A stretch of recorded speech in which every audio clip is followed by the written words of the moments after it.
الحمد لله رب العالمين والصلاة والسلام على سيد المرسلين وعلى آله وأصحابه أجمعين. أما بعد فأعوذ بالله من الشيطان الرجيم. بسم الله الرحمن الرحيم. وابتغوا إليه الوسيلة. آمنت بالله صدق الله العلي العظيم.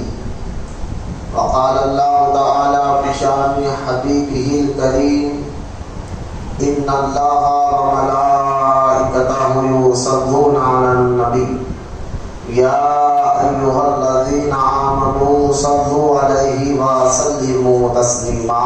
اللهم صل على سيدنا ومولانا محمد معدن الجود والكرم وعلى آله وبارك وسلم. صلاة وسلاما عليك يا رسول الله صلى الله تعالى عليك وسلم. اما بعد، ہر تعریف اور بڑائی صرف اللہ تعالی کے لیے ہے جو سارے جہان کا مالک ہے، مختار ہے اور جو سارے جہان کا پالنہار ہے. میں اس بات کی گواہی دیتا ہوں کہ اللہ تعالی کے سوا کوئی عبادت کے لائق نہیں. وہ ایک ہے، اس کا کوئی ساتھی اور شریک نہیں. اور میں اس بات کی بھی گواہی دیتا ہوں کہ آپ کے ہمارے پیارے آقا اور مولا حضور پرنور رحمت عالم نور مجسم حضرت سیدنا محمد مصطفیٰ احمدی مصطفیٰ صلی اللہ تعالی علیہ وآلہ وصحبہ وسلم اللہ تعالی کے آخری رسول اور اس کے برگزیدہ بندے ہیں. اللہ تعالی حضور اکرم نور مجسم رحمت عالم صلی اللہ علیہ وسلم پر، اہل بیت، صحابہ کرام، تابعین اور تبع تابعین، اولیاء امت پر قیامت تک بکثرت رحمت اور برکت نازل فرماتا رہے. محبت کے ساتھ ایک مرتبہ درود پاک پڑھ لیجیے. اللہم صلی علی سیدنا مولانا محمد معظم الجود والکرم وعلی آلہ وبارک وسلم. صلاۃ و سلام علیک یا رسول اللہ صلی اللہ تعالی علیہ وسلم. معزز سامعین، نوجوان ساتھیوں، السلام علیکم ورحمۃ اللہ وبرکاتہ. وعلیکم السلام ورحمۃ اللہ وبرکاتہ. آج کے جمعہ کا یہ خطبہ جو ہے انشاءاللہ تعالی بالخصوص سرکار مدینہ رحمت کونین صلی اللہ تعالی علیہ وسلم کی زیارت اور آپ کی بارگاہ اقدس میں سلام عرض کرنے کے متعلق کچھ باتیں آپ کے سامنے رکھوں گا. اور جو ہے انشاءاللہ تعالی آج آپ کے سامنے مدینہ منورہ کے فضائل اور اس کے بارے میں کچھ آداب کا ذکر آپ کے سامنے کروں گا. اس لیے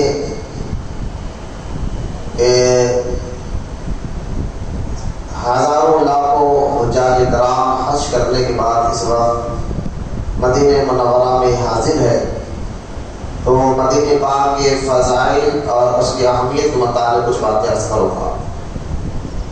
خبر اس کی کہ اپنے ٹاپک پر آؤں. سب سے پہلے ہم اور آپ پیارے آقا کریم صلی اللہ تعالی علیہ وسلم کی بارگاہ اقدس میں درود پاک پڑھنے کی فضیلت اور اس کی اہمیت کو سماعت کرتے چلے.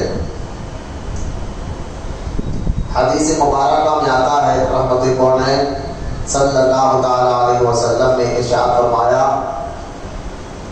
اگر تمہیں پیچیدگیاں یعنی پریشانیاں زیادہ آ جائے اور تم چاہتے ہو کہ وہ پریشانیاں ختم ہو جائے تو سرکار دو عالم صلی اللہ علیہ وسلم فرماتے ہیں کہ مجھ پر کثرت سے درود پڑھا کرو. جو کثرت سے درود پڑھتا ہے اللہ اس کی پیچیدگیاں یعنی پریشانیوں کو دور فرما لیتا ہے.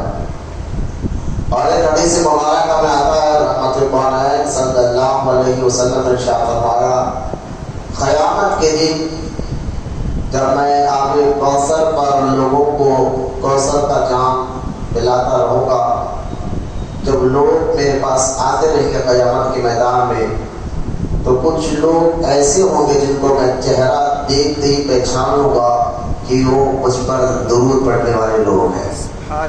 تو درود پڑھنے والے کو سرکار چہرہ دیکھتے ہی پہچان لیں گے۔ لہذا درود پاک کے بے شمار فضائل جو ہے احادیث مبارکہ میں موجود ہے، اور بزرگان دین نے بھی اپنی کتابوں میں بے شمار واقعات درود پڑھنے کے اوپر لکھا ہے۔ حضرت سیدنا شیخ حسین بن احمد بستامی رضی اللہ تعالیٰ عنہ، جو بستام کے بہت بڑے اللہ کے ولی گزرے، نام ان کا شیخ حسین بن احمد بستامی ہے رحمۃ اللہ تعالیٰ علیہ۔ آپ فرماتے ہیں کہ میرے خاص دوست تھے، وہ بزرگ فرماتے شیخ حسین بن احمد بستامی رحمۃ اللہ علیہ کہ میرا خاص دوست تھے جس کا انتقال ہو گیا، مؤذن بھی تھے مسجد کے۔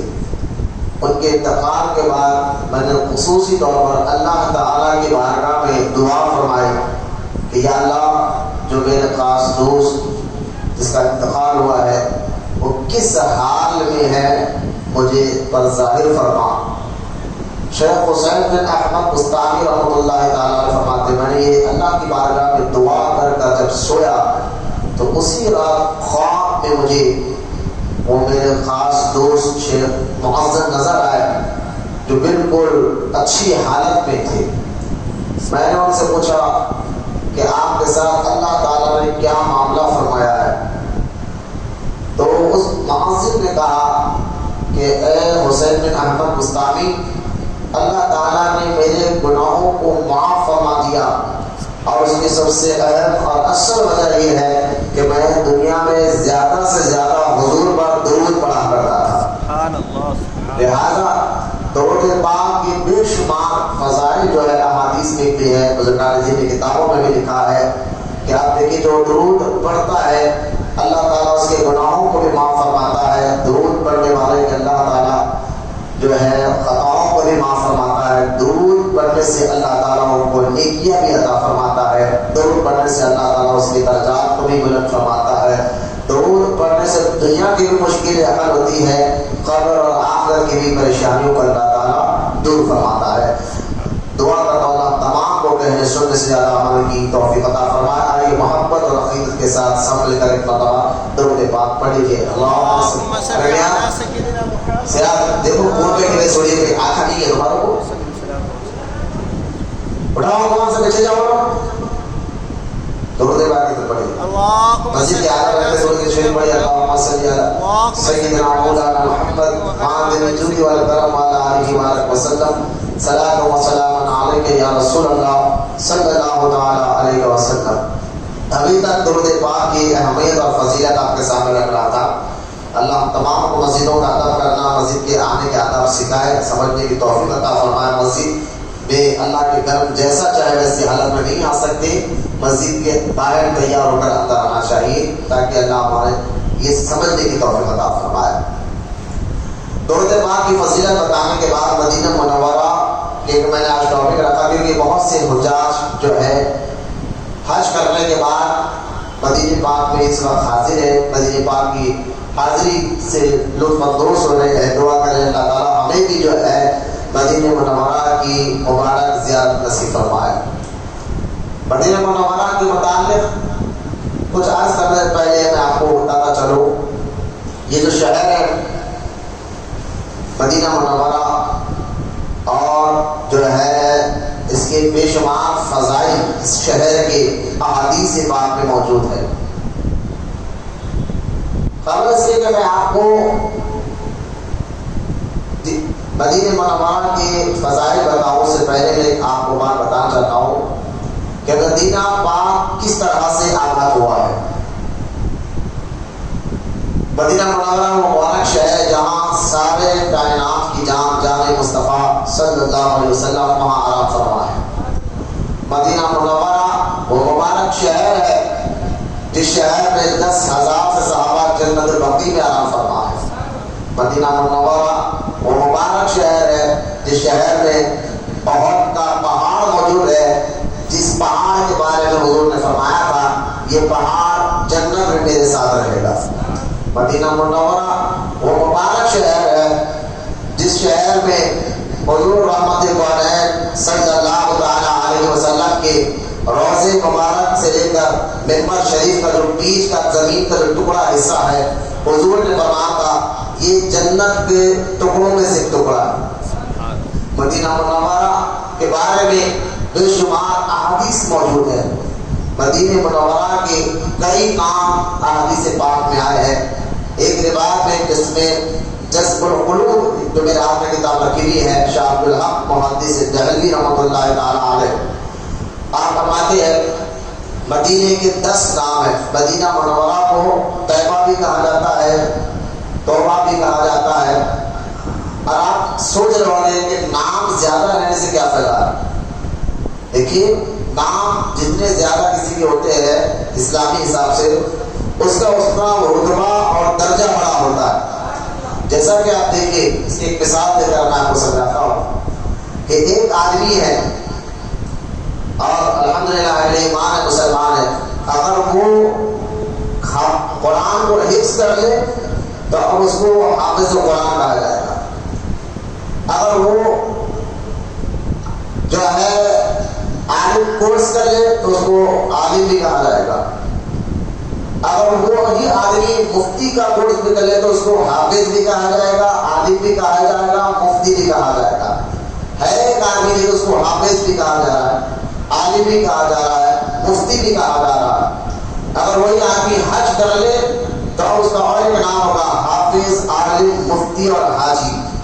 ہے ایک آدمی، نام اس کے کتنے زیادہ ہے تو آپ کہیں گے اصل مسئلہ یہ ہے کہ یہ نام اس کے رتبے، اس کے مقام کو بتا رہے ہیں۔ یہ ہے تو مسلمان لیکن حافظ قرآن بھی ہے، عالم بھی ہے، مفتی بھی ہے، حج کر آیا حاجی بھی ہے، اس لیے اس کے اتنے نام ہیں۔ تو نام جتنے زیادہ ہوتے ہیں اس شخصیت کا رتبہ اتنا ہمیں سمجھ میں آتا ہے، مقام و مرتبہ ہمیں سمجھ میں آتا ہے۔ تو مدینہ منورہ، مدینہ پاک وہ مبارک شہر ہے جس کو سرکار دو عالم صلی اللہ تعالی علیہ وسلم سے نسبت بھی ہے، اور اس شہر کے احادیث میں آیا ہے 10 سے زیادہ نام ہیں۔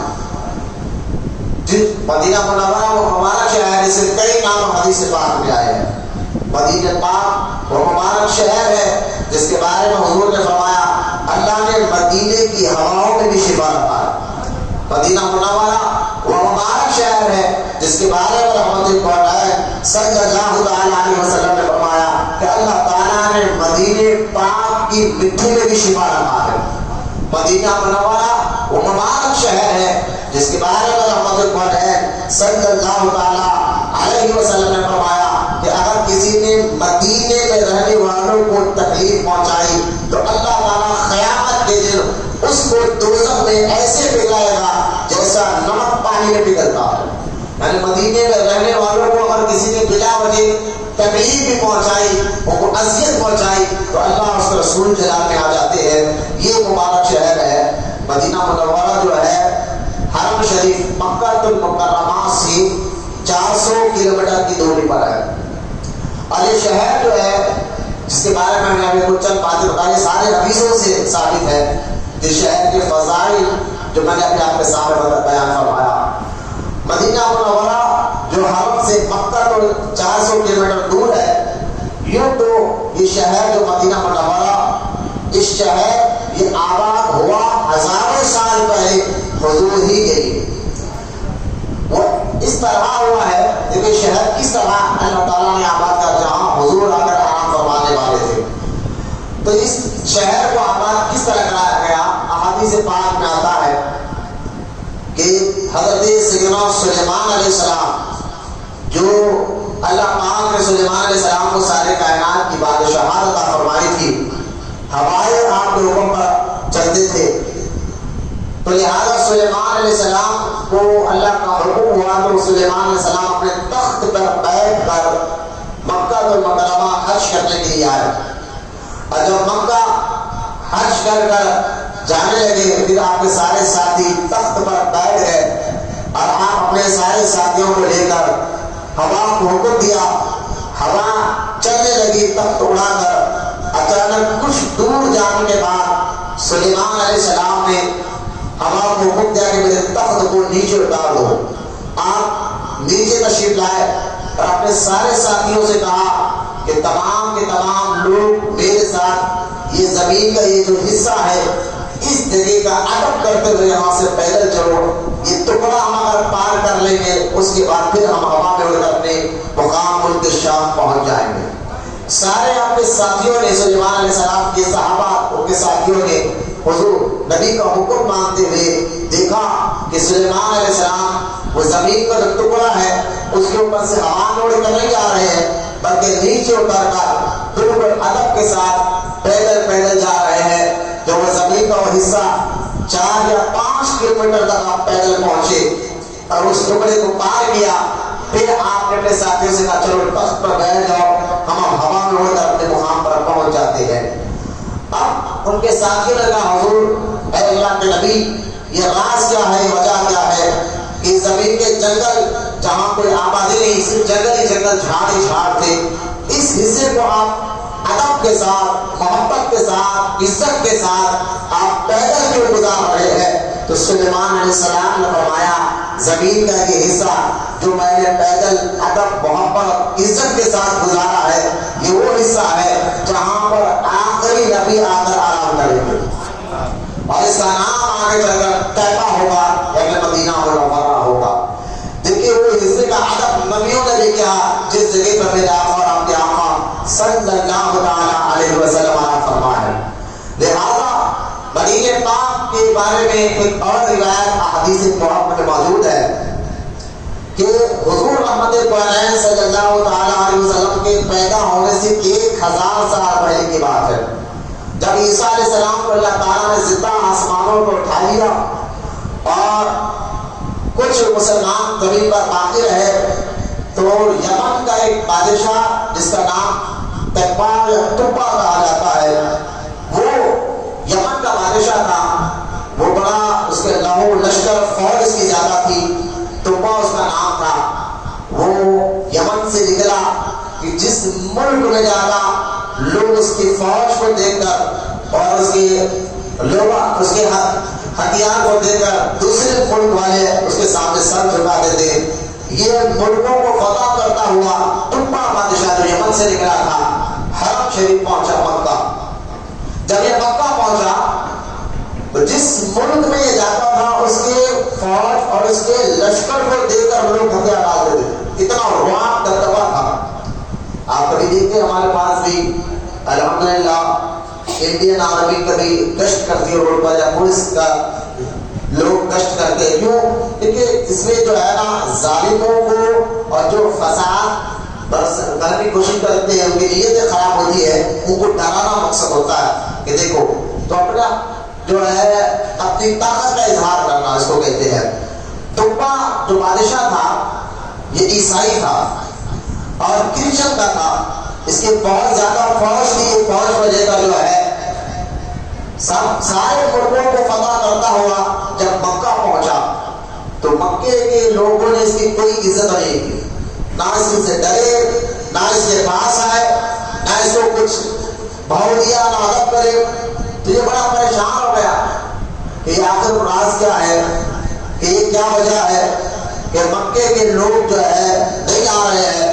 تو اس تبا جو بادشاہ تھا، اس بادشاہ کے پاس عیسائی مذہب مسلک کے عیسائی مذہب کے بڑے بڑے جو ہے توریت اور انجیل کے جاننے والے مولوی بھی اس کے ساتھ تھے۔ ان مولویوں نے آ کر کہا کہ اے تبا یہ مکے کے لوگ تیرے پاس نہیں آئیں گے، نہ تجھ سے ڈریں گے، پر کیوں؟ کیونکہ یہاں ایک گھر ہے جس کو حرم کہتے ہیں، کعبہ کہتے ہیں، یہ لوگ اس کعبے کے رب کی عبادت کرتے ہیں، یہ اللہ کے علاوہ کسی سے نہیں کرتے۔ تو تبا کو بڑا طیش آیا یہاں، تو اس نے سوچ لیا، دل میں یہ نیت کر لی کہ اب میں کعبے کو گرا دوں گا۔ یہ جیسا نیت کرنا تھا اس کے سر میں درد شروع ہو گیا، اب اتنا شدت کا اس کو درد ہوا، اس کے بعد جتنے اس کے فوج میں جتنے بڑے بڑے حکیم اطباء اور بڑے بڑے ڈاکٹر تھے سب نے آ کر اس کا چیک اپ کیا اور چیک اپ کر کے کہا کہ یہ بیماری کا ہمیں علاج پتہ نہیں چل رہا ہے، بیماری بھی پکڑ جاتی ہے۔ بادشاہ بہت بیمار ہو گیا، یہاں تک کہ اب مرنے کے لائق ہو گئے، اور سر کے درد سے بہت تڑپتا تھا، آدھی رات کا وقت تھا، تڑپ رہا تھا درد سے۔ اچانک کسی کے فوج میں سے ایک عیسائی کرسچن جو مولوی تھا وہ آیا اور آ کر بادشاہ کے سپاہی سے کہا مجھے بادشاہ سے ملاقات کرنا ہے، ان کی بیماری کا علاج میرے پاس ہے۔ وہ فوراً بادشاہ کو خبر پہنچایا کہ بادشاہ نے ان کو خرید بلوایا، بتائیے بڑے بڑے ڈاکٹروں نے اس کا علاج کرنے سے ہاتھ اٹھا لیا، آپ کے پاس اس کا علاج کیا ہے؟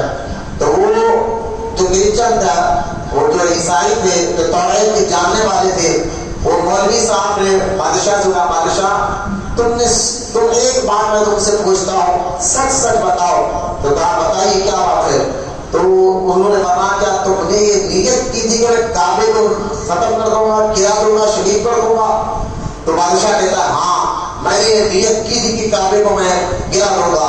کہا اسی وجہ سے تمہارے لیے درد شروع ہو گیا، تم سچی توبہ کرو اللہ کی بارگاہ میں، تمہارا درد ختم ہو جائے گا۔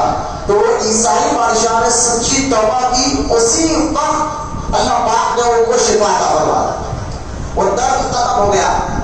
وہ درد ختم ہونا تھا، اس کو اتنی زیادہ اس بادشاہ کو خوشی ہوئی، اس خوشی کے اظہار کے لیے تبا بادشاہ نے سب سے پہلے کعبے کے اوپر خلاف چلایا۔ ایک خلاف کا جو معاملہ ہے یہ بھی ذہن میں، کعبے کے اوپر خلاف چلایا تبا بادشاہ نے۔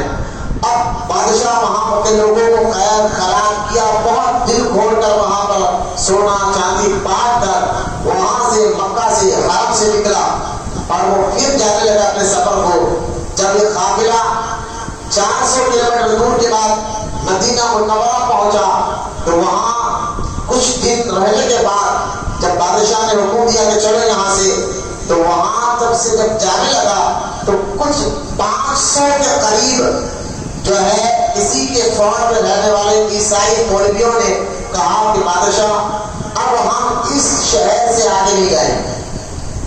تو بادشاہ نے کہا کہ آپ لوگ میری فوج کے بڑے معزز لوگ ہو، میں آپ کو عزت دیتا ہوں، آپ عالم ہو، آپ توریت کے جاننے والے ہو، آپ کیوں ضد کر رہے شہر جو جنگل ہے، نہ آبادی ہے نہ کچھ نہیں ہے، تم کیوں رہنا چاہتے ہو؟ تو لہٰذا جب بادشاہ نے پوچھا تو ان مولویوں میں سب سے بڑے مولوی نے بتایا کہ بادشاہ تم جانتے ہو یہ شہر وہ شہر ہے جس شہر میں اللہ کے آخری نبی کا مزار ہوگا، اللہ کے آخری نبی اسی شہر میں آ کر آرام کریں گے۔ یہ کب کی بات ہے؟ ابھی حضور پیدا بھی نہیں ہوئے، اس سے 1000 سال پرانی بات ہے۔ مدینے کو اللہ پاک نے کیسے آباد فرمایا، مدینہ منورہ کے فضائل کو اپنا ذہن میں رکھے، مدینہ آباد ہو ہی رہا ہے حضور کے لیے، تو جگہ ہی جگہ تھا، لہذا مدینہ منورہ کے میں رک کر ان لوگوں نے کہا یہ شہر وہ مبارک شہر ہے جو آخری نبی آئیں گے۔ بادشاہ نے ان سے پوچھا آپ کو کیسے معلوم ہے؟ تو انہوں نے توریت کھول کر بتایا اور سمجھایا کہ بادشاہ اس کا ذکر اللہ تعالیٰ نے جو موسیٰ علیہ السلام پر اتری کتاب توریت ہے اس میں کیا ہے کہ وہ پیدا کہاں ہوں گے اور ان کا مزار کہاں ہوگا، لہٰذا توریت میں اس کا ذکر ہے، ان کا مزار اسی شہر میں ہوگا، اور ہم چاہتے ہیں کہ ہم ان کو دیکھیں، ان پر ایمان لائے۔ تو بادشاہ بھی بڑا خوش ہوا اور ہمارے آقا کی شان و عظمت کو سن کر اس نے کیا کیا کہ ٹھیک ہے، بادشاہ تھا تو اس نے کہا کہ میں آپ تمام کو رہنے کے لیے گھر بنا دیتا ہوں۔ سب کے لیے انہوں نے گھر بنائے اور سب مولویوں کا نکاح کیا اور فرمایا شہر آباد کرا دیا۔ اب شہر آباد کرانے کے بعد سب کو گھر بنا کے دینے کے بعد بادشاہ نے ایک سپریٹ گھر الگ بنایا اور بنا کر کہا یہ جو سپریٹ گھر جو بنا رہا ہوں یہ گھر میں آخری نبی کے لیے دے رہا ہوں۔ اب کس طرح میں ہوا ہے اللہ ہی بہتر جانتا ہے، لہٰذا وہ بادشاہ کہنے لگا لیکن جو بھی آئے گا یہ گھر انہیں کے لیے ہوگا۔ حضور کے پیدا ہونے سے پہلے ہی حضور کے لیے مدینہ آباد بھی کیا گیا اور حضور کے لیے گھر بھی بنا دیا گیا، اور سب سے بڑے مولوی تھے اس گھر کو چابی ان کو دے دی گئی، کہا آپ اس گھر میں رہیے لیکن امانت کے طور پر جب بھی آپ اپنے بچوں کو وصیت کرنا، بچے اپنے بچوں کو وصیت کریں گے، اس طرح وصیت کرتے کرتے وہ حضور کے آنے تک کا انتظار کریں گے۔ اور یہ چابی دے کر بادشاہ وہاں سے رخصت ہوا۔ یہ واقعے کے حضور پیدا ہوئے مکہ میں، اور جب حضور مکہ میں پیدا ہوئے 50 سال سے زیادہ حضور مکہ میں رہے، پھر اللہ کا حکم ہوا مکہ چھوڑ کر مدینہ جائے، تو مدینہ منورہ میں جب آپ پہنچے تو آپ غور کریں مدینہ پاک میں حضور رحمت العالمین جب پہنچتے ہیں تو سارے صحابہ جو مدینہ پاک میں پہلے سے موجود تھے تو تھے ہی حضور کے انتظار میں، ان کے اولاد ان کے پاک بتاؤ سے وصیت تھی کہ آپ نبی آئیں گے، ان کا عزت کرنا، ان کا احترام کرنا، لہذا وہ تمام صحابہ جو ہے ان کی خواہش یہ تھی کہ میرے گھر میں حضور آ کر ہوں گے۔ جب تمام صحابہ کے خواہشوں کو حضور نے دیکھا تو رحمت کونین صلی اللہ علیہ وسلم نے فرمایا کہ ٹھیک ہے، میں تمہارے خواہشوں کے مطابق مدینے میں تو رہوں گا اور مدینے ہی میں رہوں گا، لیکن کس کے گھر میں رہوں گا اس کا فیصلہ میری اونٹنی کرے گی، میں نے کہ میرے اونٹنی کرے گی، لہذا آپ نے اپنی اونٹنی جس کا نام خسوا تھا، حضور اس اونٹنی کو حکم دیا کہ یہ اونٹنی جس کے گھر کے سامنے جا کر بیٹھے گی میں اس کے گھر میں رہوں گا۔ لہذا جب اونٹنی کو چھوڑ دیا گیا تو وہ اونٹنی چلتے چلتے مدینہ پاک کے ایک صحابی جن کا نام حضرت سیدنا ابو ایوب انصاری رضی اللہ تعالیٰ عنہ ہے، ان کے گھر کے سامنے جا کر وہ اونٹنی بیٹھ گئی۔ سرکار علیہ السلام نے ان کے گھر میں آرام کیا۔ آپ جانتے ہیں ابو ایوب انصاری کون صحابی ہے؟ وہ صحابی وہی صحابی ہے جب بادشاہ طوبہ نے 1000 گھر بنا کر اور حضور کے الگ سپریٹ گھر بنایا تھا اور بڑے مولوی کو چابی دی تھی کہ تم اس گھر میں رہنا اور اپنی اولاد کو وصیت کرتے ہوئے حضور کو اسی گھر میں ٹھہرانا، تو وہ ابو ایوب انصاری اسی بڑے مولوی کی اولاد میں سے تھے۔ اور یہ غیب کی بات ہے کہ حضور جس جانور پر بیٹھ کر آئے وہ جانور کو بھی پتا ہے حضور کا مکان کون سا ہے، لہذا مدینہ پاک آباد ہوا ہی حضور کے لیے، آباد ہوا ہی حضور کے لیے ہے، لہذا لیکن بات یہ ہے مدینہ کے فضائل جو بھی میں نے اپنے سامنے بیان کیے مختصر طور پر، مدینہ منورہ، مدینہ پاک جس کے بارے میں حضور نے فرمایا اللہ نے مدینہ کی ہواؤں میں شفا رکھا ہے، مدینے کی مٹی میں اللہ نے شفا رکھا ہے، یہاں تک کہ حضور رحمت کونین صلی اللہ علیہ وسلم فرماتے ہیں جس نے مدینے کے رہنے والوں کو تکلیف پہنچائی بنا وجہ کے تو قیامت کے دن اللہ تعالیٰ ان کو دوزخ میں ایسے پگھلائے گا جیسا پانی میں نمک پگھلتا ہے۔ لہذا مدینے کے اتنے فضائل اور برکات جو ہے احادیث پاک میں موجود ہے، لیکن میں آپ کو جو بتانا چاہتا ہوں حضور مکہ چھوڑ کر مدینہ منورہ گئے کیوں، پہنچے کیوں؟ آپ دیکھیے جب سرکار مکہ میں 53 جہاں پیدا ہوئے، سرکار بڑے ہوئے 53 سال تک وہاں رہے، لیکن جب کفار اور مشرکین کا حد سے زیادہ آپ پر تکلیف پہنچانے کا منصوبے بن گئے، لہذا اللہ کا حکم ہوا کہ اب مکہ چھوڑ کر مدینہ چلے جائے۔ رحمت کونین صلی اللہ علیہ وسلم آپ گھر سے نکلے اور سورہ یاسین پڑھتے ہوئے، کیونکہ حضور جس گھر میں تھے حوض نے، حضور مکہ میں 53 ایئرس تک 53 سال تک رہے، 40 سال کی عمر میں حضور نے اپنے نبی ہونے کا اعلان فرمایا۔ یہ تو ہمارے نبی پیدائشی طور پر اس وقت بھی نبی تھے جب آدم علیہ السلام بھی نہیں بنے تھے، لیکن اللہ تعالیٰ نے آپ کو آخری نبی بنا کر بھیجا۔ اب 40 سال کی عمر میں، کیونکہ یہاں ذہن میں رکھنے بات، وہابی بدعقیدہ ملا یہ کہتے ہیں کہ حضور کو پیدا ہی نہیں تھا کہ پیدا ہونے کے بعد وہ نبی ہے، یہ ذہن میں نہ دیں۔ حضور کو 40 سال کی عمر تک یہ معلوم بھی نہیں تھا وہ نبی ہے۔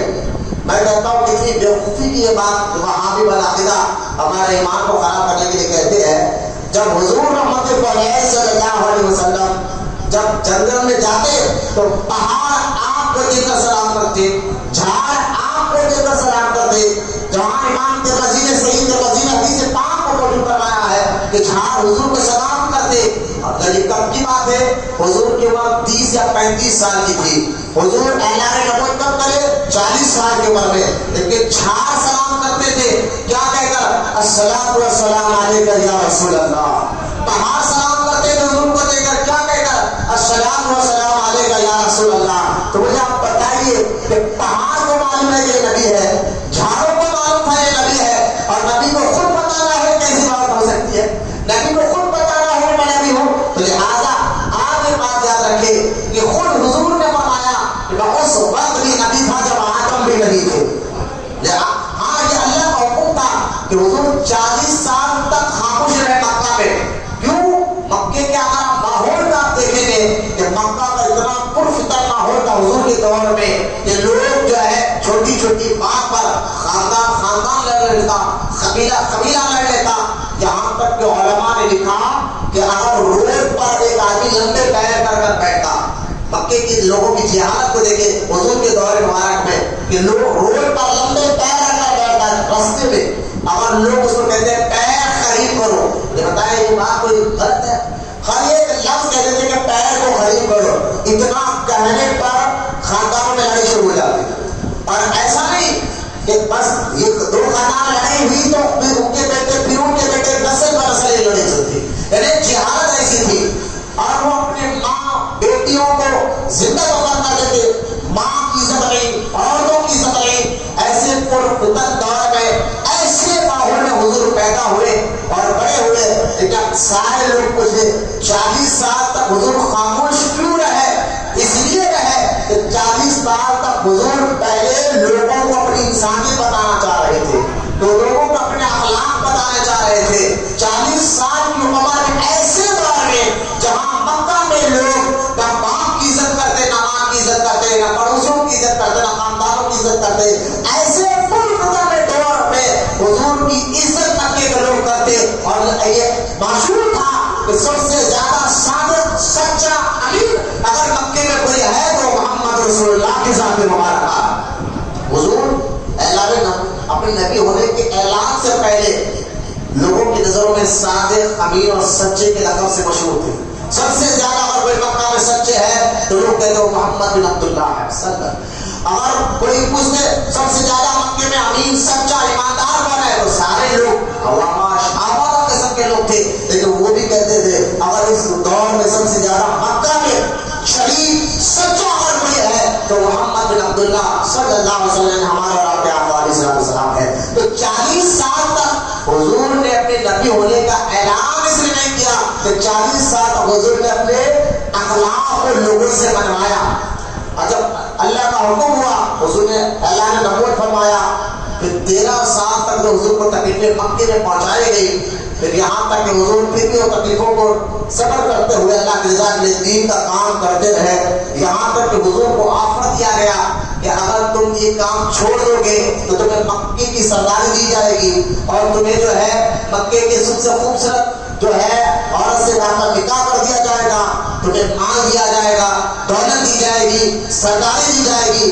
تو ہمارے آقا علیہ السلام نے فرمایا اے چاچا آپ کہہ دیجیے مکے والوں سے اگر میرے سیدھے ہاتھ میں اگر کوئی سورج کو لا کر رکھ دے اور دائیں ہاتھ پر چاند کو لا کر رکھ دے تب بھی میں اللہ کی طرف بلانا نہیں چھوڑوں گا۔ لوگوں کو ایک رب کی عبادت کی، توحید کی عبادت کے بارے میں بتاؤں گا، توحید کے بارے میں بتاؤں گا، توحید کے بارے میں سمجھاؤں گا۔ لہذا اب غور کریں، آپ مت دیکھیے امام صاحب وہ بھی ٹھیک ہے عزت کریں، وہ بھی امام ہے اور کہتے ہیں آپ اگر خاموشی سنتے ہیں بالکل آپ ادھر نظر رکھیے، ادھر ادھر دیکھ لیں، ایک ٹائم پاس کا جگہ نہیں ہے، مسجد اللہ کا گھر نہیں ہے تو باہر جا کر بیٹھ جائیں، درود ایک بار پڑھے مرتبہ اللہم صلی علی سیدنا محمد، یہاں ذکر ہو رہا ہے اور یہاں نبی کا ذکر ہو رہا ہے، جس کو ادب ہو وہ بیٹھے، نہیں ہے تو باہر جا پھر کرا دیں۔ آپ لوگوں کو ہوٹلوں میں، روڈیوں میں، پہلوانوں میں، سود خور میں اچھا دکھتا تو جا کر بیٹھے، مسجد میں بیٹھنا بھی عبادت ہے۔ آپ نماز کے انتظار میں بیٹھے اللہ کا شکر ادا کریں، لوگ ہوٹل میں بیٹھے ہیں، چبوتروں پر بیٹھے ہیں، آخر میں مانگتے ماحول نہیں ہو گیا، لوگ ہمارے مسلمان نام کے تو ہو گئے لیکن نہ ان کو مسجد میں آنے کا تب معلوم، نہ بیٹھنے کا تب معلوم، پھر وہ مسلمان ہے ماشاءاللہ، پھر وہ اپنے آپ کو مسلمان کہتے ہیں۔ خدا کے واسطے اپنے ایمان اور صحیح مسلمان ہونے کا حق ادا کرے، پھر آپ کو اللہ پاک دونوں جہاں میں کامیابی عطا فرمائے گا۔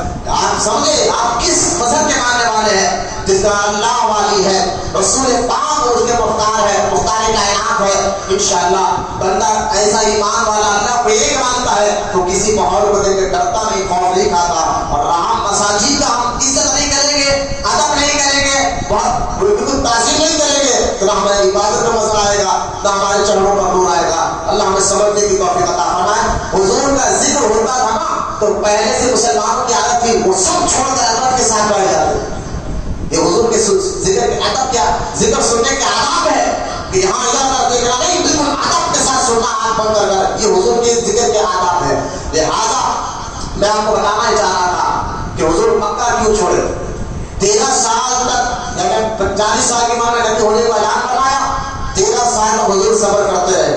مکے کے لوگوں نے بس بات کو نہیں جانا، بہت زیادہ تکلیفیں پہنچائی، یہاں تک کہ ابو جہل، عتبہ اور شیبہ نے ایک جنگل میں ایک آپس میں بیٹھ کر محفل کی، اور وہ محفل تھی ابو جہل کے گھر میں۔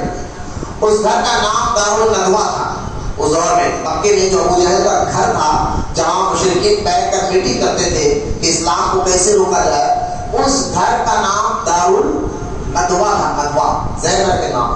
اسی لیے میں بار بار کہہ رہا ہوں، اب بتایا یہ ابو جہل کے گھر کا نام تھا دارالندوا، اور وہاں میٹنگ کیا ہوتی تھی؟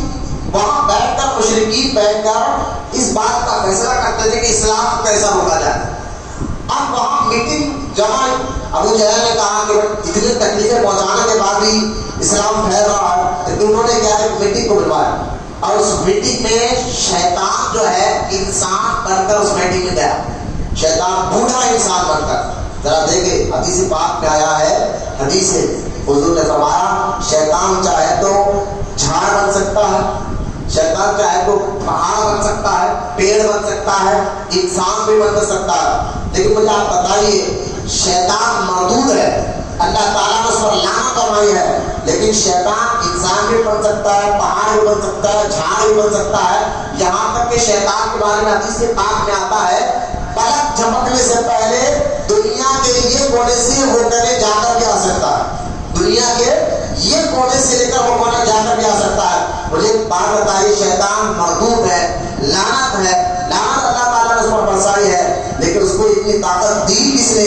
وہ چاہے تو عورت بن سکے، وہ چاہے تو آدمی بن سکے، وہ چاہے تو پہاڑ بن سکے، وہ چاہے تو جھاڑ بن سکے، وہ چاہے تو یہ کونے سے وہ کونے جا کر آ سکے۔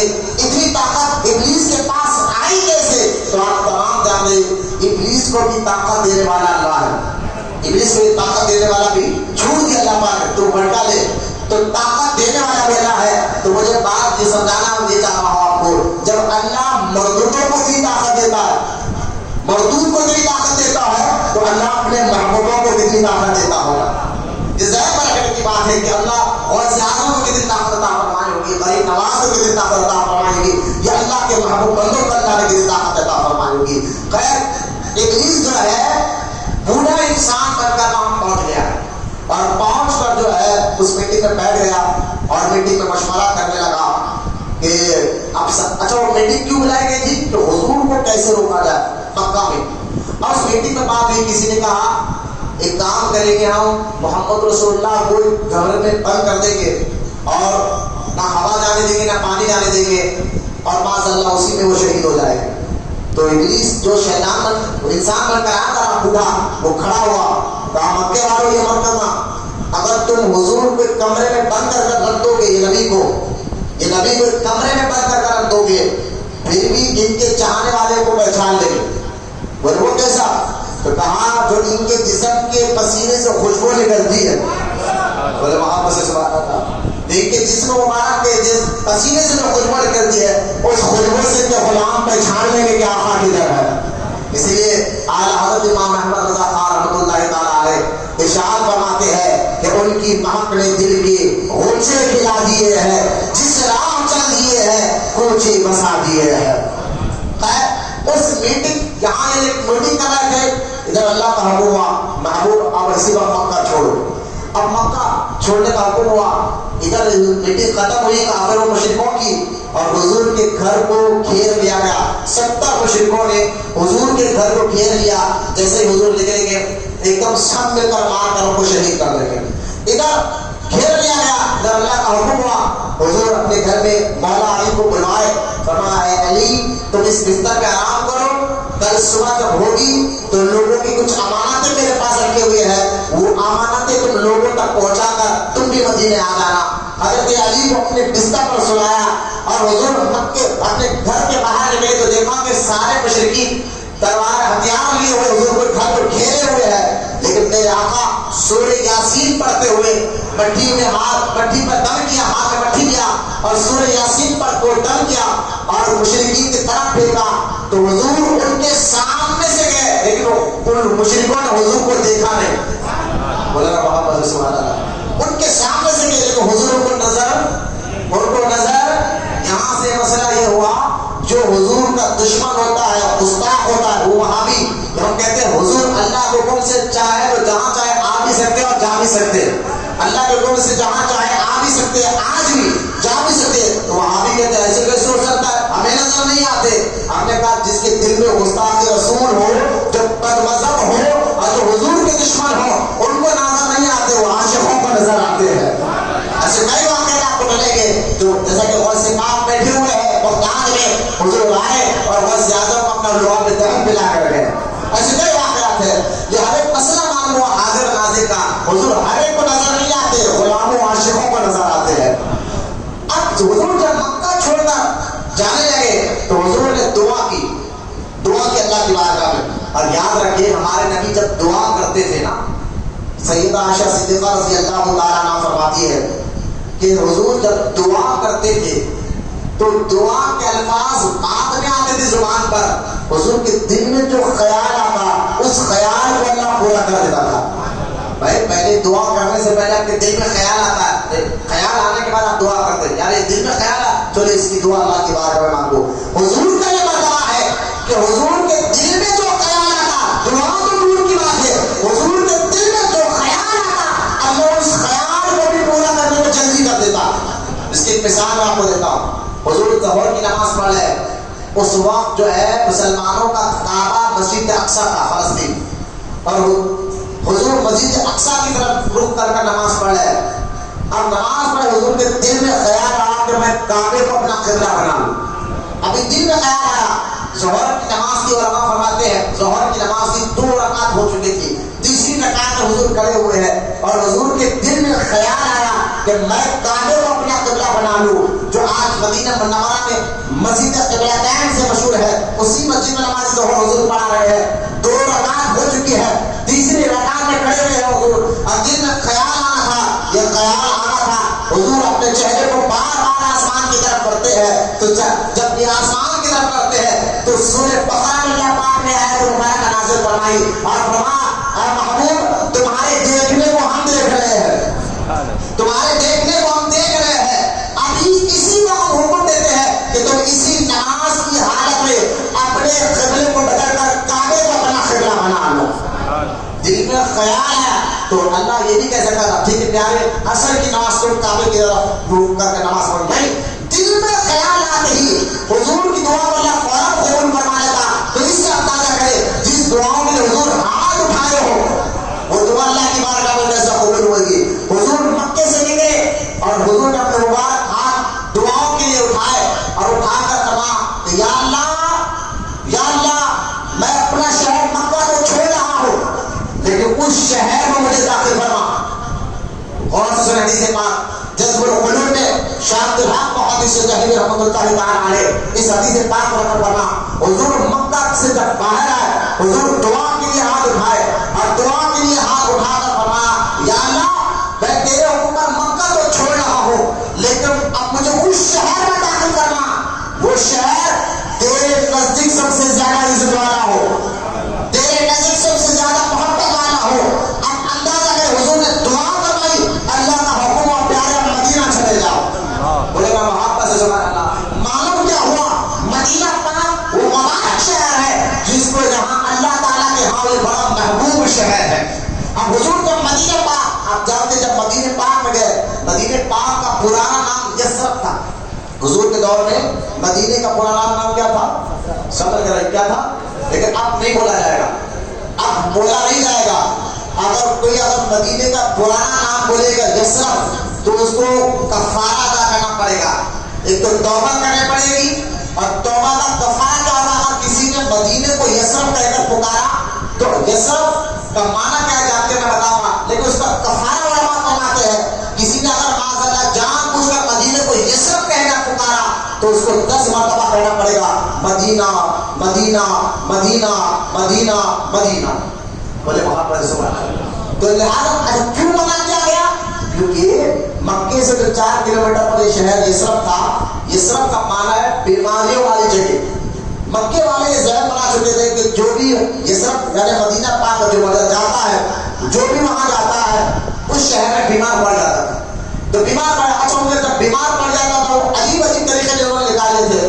تو لہٰذا اس لیے مکے کے لوگ مدینہ جانے سے ڈرتے تھے. کہا جو جاتا ہے بیمار پڑ جاتا ہے، وہاں کی ہوا اچھی نہیں ہے، وہاں کی آب و ہوا خراب ہے، یہ ہے اعلیٰ ہے بنا ہے. لیکن جب اللہ کا حکم ہوا حضور مکہ سے مدینہ پہنچے، بولے وہاں سے سبحان اللہ. اب غور کرے، حضور مکہ سے مدینہ پہنچے تو مدینہ پہنچنے سے پہلے جب حضور مدینہ پہنچے تو اللہ پاک نے حضور کے خطبوں کی برکت سے جہاں مکے والے ذہن بنا چکے تھے یہاں کی آب و ہوا ٹھیک نہیں ہے، جو یہاں جاتا ہے بیمار پڑ جاتا ہے، لیکن مدینے پاک میں پہنچنے کے بعد حضور کے قدم لگنے کے بعد اللہ تعالیٰ نے حضور کی دعا کے صدقے مدینے کی ہواؤں میں بھی شفا رکھ دیا ہے.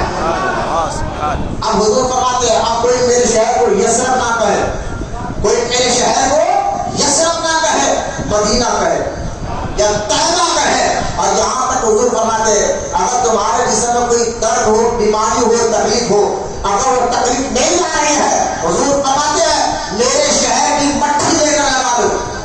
بولو نا محمد صلی اللہ علیہ وسلم، میرے شہر کی مٹھی لے کر لگا دو، اللہ اس کو شفا عطا فرما دے گا. ایک عالم دین شاہ الحق محدث سے تعلیم پڑھاتے ہیں، ایک عالم دین مدینہ منورہ پہنچے، ان کے شاگرد کو پیر میں کسی طرح سے موچ آ گئی، تکلیف ہو گئی، ڈاکٹروں نے دوائیں دی، تکلیف کا کم نہیں ہوئی. تو آپ کو یہ حدیث یاد آ گئی کہ اللہ نے مدینے کی مٹی میں بھی شفا رکھا ہے. تو آپ اس عالم دین نے اسی وقت مدینے پاک کی مٹی کو لیا اور لے کر ان کے پیر کو لگایا، اللہ اسی وقت شفا عطا فرما دی. لہٰذا مکہ بھی شان والا ہے، مدینہ بھی شان والا ہے.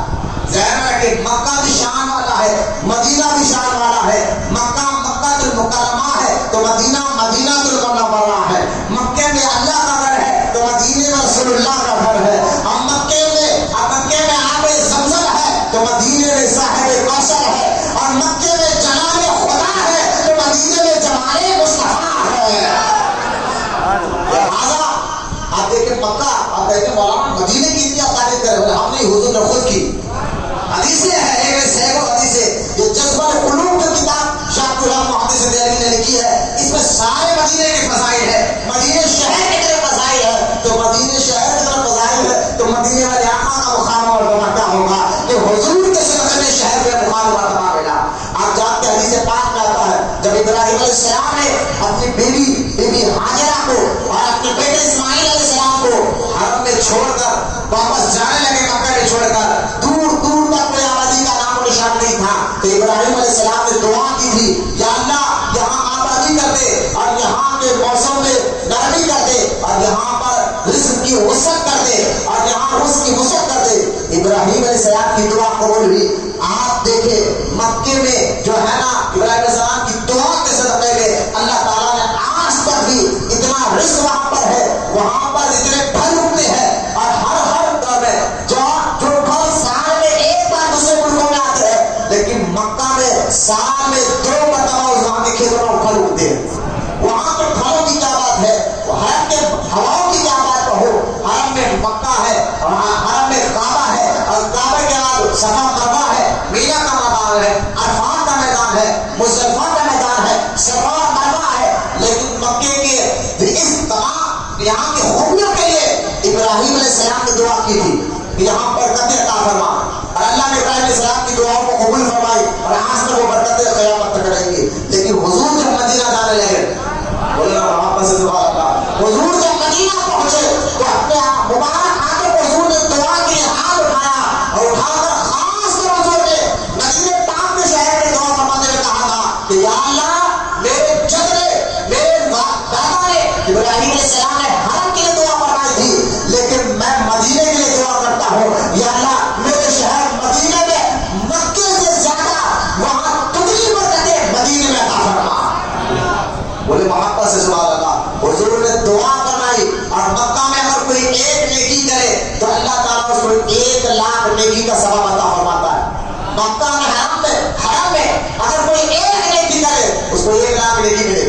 ہاں اگر ایک گناہ کرے تو 1 لاکھ گناہ لکھا جائے مکہ میں. لیکن مدینے پاک میں حضور نے دعا فرمائی تھی نا، وہاں جو ایک نیکی کرتا مدینے میں اس کو 50,000 نیکی اللہ فرماتا ہے، 50,000 اللہ تعالیٰ اس کو نیکی اللہ فرماتا ہے۔ ہاں اگر کوئی مدینے میں رہ کر گناہ کرے تو ایک گناہ کا صرف ایک گناہ لکھا جاتا ہے، یہ میرا آقا کا کرم ہے۔ اگر کوئی مکے میں گناہ کرے تو اس کو 1,00,000 گناہ کے برابر عذاب کیا جائے گا، لیکن کوئی مدینے میں رہ کر گناہ کرے ایک گناہ کا ایک ہی گناہ لکھا جائے گا۔ لیکن علماء کہتے ہیں نہیں، یہ بات درست ہے، مدینے میں ایک نیکی کرو تو 1,00,000 نیکی کا اللہ ثواب عطا فرماتا ہے۔ لیکن جب حضور نے دعا فرمائی یا اللہ حرم سے زیادہ مدینے میں ہر چیز کا جب دوہرا کر دے، ڈبل کر دے، تو اس دعا کی برکت سے اگر آپ کوئی مدینے میں ایک نیکی کرے گا اللہ تعالیٰ اس کو 2,00,000 نیکیوں کا ثواب عطا فرمائے گا۔ بولے وہاں پر سے سبحان اللہ، کیونکہ سرکار کی دعا اللہ کی بارگاہ میں قبول ہوئی۔ یہاں تک کہ مدینہ منورہ کے بارے میں حضور فرماتے ہیں قیامت کے دن کہ قیامت کے قریب جب دجال آئے گا تو دجال سارے ملکوں میں، دجال کے بارے میں کئی حدیث پاک موجود ہے، دجال جس کی ایک دن کی زندگی 1 سال کے برابر ہو، اس کے لیے ایک دن 1 سال کے برابر ہوگا، وہ ایک دن پوری دنیا کا دورہ کرے گا، لیکن جب وہ مدینہ جائے گا لوگوں کو بھٹکانے کے لیے دجال، لیکن مدینے کے رستوں پر، مدینے کے جو ہے نا سرحدوں پر حضور فرماتے ہیں اللہ کے مقدس فرشتے کھڑے ہوئے ہوں گے، اللہ کے مقدس فرشتے کھڑے ہوں گے اور ان کو مدینے کے اندر داخل ہونے نہیں دیں گے اور دجال کو مدینے میں سے باہر سے باہر مار کر ڈال دیں گے۔ یعنی دجال سارے شہروں میں جائے گا، سب کا امام عقیدے کو برباد کرنے کی کوشش کرے گا، لیکن جب وہ مدینے کے داخل ہونے کی کوشش کرے گا تو فرشتے اس کو مار کر ہٹا دیں گے، کیونکہ یہ شہر رسول ہے، شہر مصطفیٰ ہے، جہاں حضور آرام کر رہے ہیں وہاں شیطان دجال بھی داخل نہیں ہو سکتا ہے۔ یہ میرے آقا کے مبارک شہر کے چند تھوڑے فضائل آپ کے سامنے رکھ رہا ہوں، یہاں تک کہ حضور فرماتے ہیں قیامت کے دن سب سے پہلے قبر سے میں اٹھوں گا، میرے بعد جنت البقیع میں رہنے والے صحابہ اٹھیں گے، ان کے بعد مدینے میں دفن ہونے والے مسلمان اٹھیں گے، اور حضور یہاں تک فرماتے ہیں سب سے پہلے میں اللہ کی بارگاہ میں اللہ کو کہہ کر مدینے کے رہنے والوں کی شفاعت کروں گا۔ اس لیے حضور فرماتے ہیں اگر تمہارے اندر اختیار ہو، طاقت ہو، پیسہ ہو، حضور فرماتے ہیں اگر تمہارے اندر اختیار ہو تم کوشش کرو اس بات کی کہ تم مدینے میں آ کر مرو۔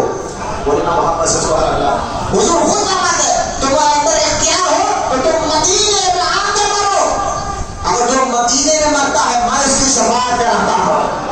یہ سارے فضائل آپ جانتے ہیں میں نے کیوں اس موضوع کا چھیڑا ہے، حالانکہ یہ مبارک مہینہ ذی الحج کا چل رہا ہے، اس مہینے میں تیسرے خلیفہ امیر المؤمنین سیدنا عثمان غنی رضی اللہ تعالیٰ عنہ کا عرس مبارک بھی آتا ہے، لیکن میں نے خاص طور پر اس مسئلے کو اس لیے چھیڑا کہ آج وہابی بدعقیدہ بد مذہب کے لوگ جو ہے نا ایک حاجیوں کو جب حاجی حج کے لیے جاتے ہیں تو ان کو ٹریننگ دی جاتی ہے نا، ٹریننگ کا کیمپ بنایا جاتا ہے، تو جو وہابیوں کے پاس جاتے ہیں ان کو کہتے ہیں کہ بھائی تمہارا حج ایسے کرنا ہے، پورا حج کا طریقہ تو بتاتے ہیں، لیکن طریقہ بتانے کے بعد کہتے ہیں کہ سنو جب تم حج کر لو گے، حج کرنے کے بعد تم جو ہے مدینہ مت جاؤ، مدینہ جانا کوئی ضروری نہیں ہے، یہ پہلا تھا۔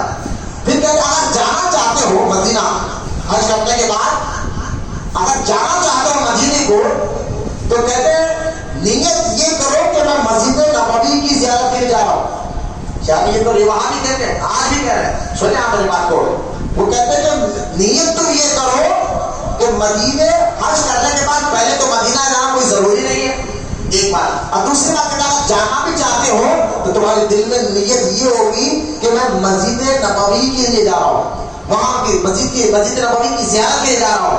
اگر تم یہ نیت کرو گے کہ میں حضور کو سلام کرنے جا رہا ہوں، اگر تم یہ نیت کرو گے کہ میں مدینے میں حضور کو سلام کرنے کے لیے جا رہا ہوں تو یہ شرک ہو جائے گا۔ یہ لکھا ہے فتویٰ ہے، اسماعیل دہلوی نے جو ہے صراط المستقیم میں یہی فتویٰ لکھا، اور تقویۃ الایمان میں تھانوی نے بھی یہی معاملہ لکھا، تو لہٰذا وہابیوں نے کہا کہ جو اس نیت سے مدینہ جا کے میں حضور کو سلام کرنے جا رہا ہوں تو لہٰذا شرک ہو جائے گا۔ اب میں بتاؤں ان کو دلیل دیتے ہیں تو کہتے کیا اس کا ثبوت کیا ہے، شرک کیسے ہوگا؟ تو کہتے دیکھو حضور نے فرمایا سفر تین جگہ کا سفر کی نیت کرو. بولے کون سا؟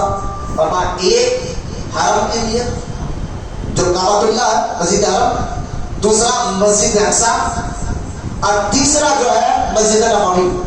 یہ تین مسجدوں کو جاؤ تو نیت کر کر جاؤ.